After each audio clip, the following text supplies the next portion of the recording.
Introduction. Peter, I'm feeling very thirsty. Can you get me some water to drink, please? Yeah, sure. Here you are. I feel much better after drinking water. Thank you. Hey, do you know that a major part of our body consists of water? Oh, really? Yeah, my sister told me about it yesterday. So let's go to her and know more about water.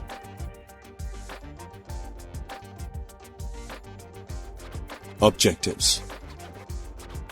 At the end of this course, you'll be able to list sources of water and its uses, know different forms of water, describe the concept of water cycle and water supply at our homes, explain the storage of water and its wastage, identify the causes of water pollution.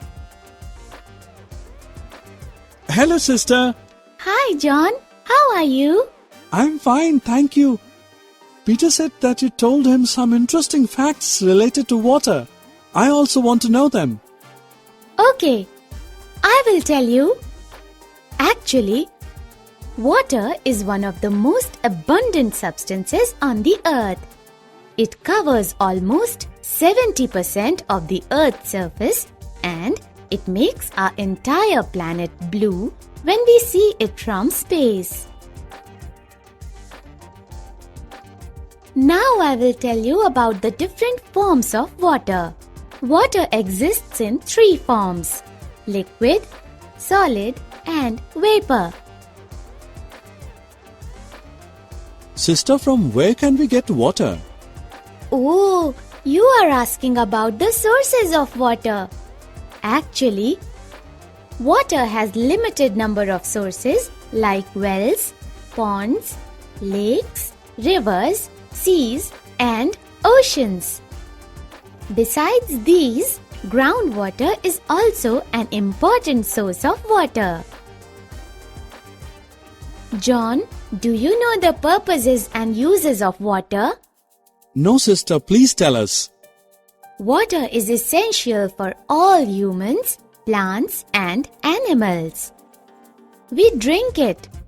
We take bath in it. We cook our food in it. We wash and clean our clothes with it. So, it is very helpful in our daily activities. Sister, yesterday you also told me about the water cycle. Please tell us more about it. Okay, the water cycle is a natural process of circulation of water from the land to the sky and back to the land. In this process, water in water bodies like rivers, seas, and oceans gets heated up by the sun and forms water vapors.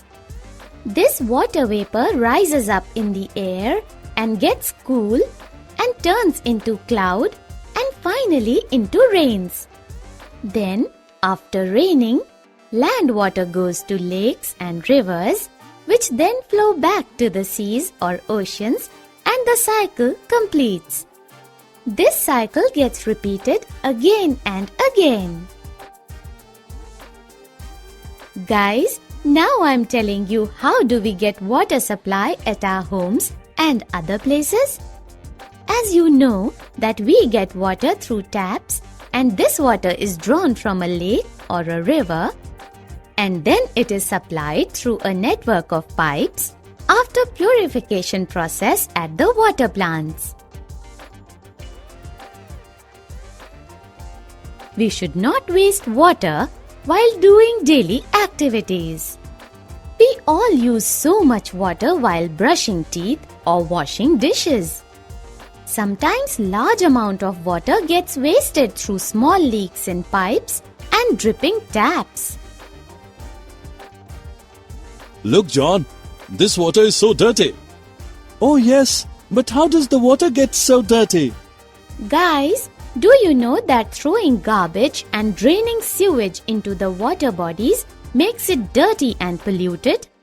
We cannot use this water for drinking and other household purposes. Sister, my teacher told me that we can also store the rainwater and reuse it. But how can we do it? For storing rainwater, we can use a large tank or even dig a huge pit in the backyard and collect the rainwater in these reservoirs. After that, we can use this stored water for watering outdoor plants to keep them green and for some washing purposes also. And in cases, this water can also be used for drinking purpose after filtration. Summary. Let's summarize what we have learned so far. Water is one of the most abundant substances found on earth. Water exists in three forms: liquid, solid, and vapor. We use water in our daily activities. The water cycle is a natural process of circulation of water from the land to the sky and back to land again. We should not waste water. Dumping garbage in water bodies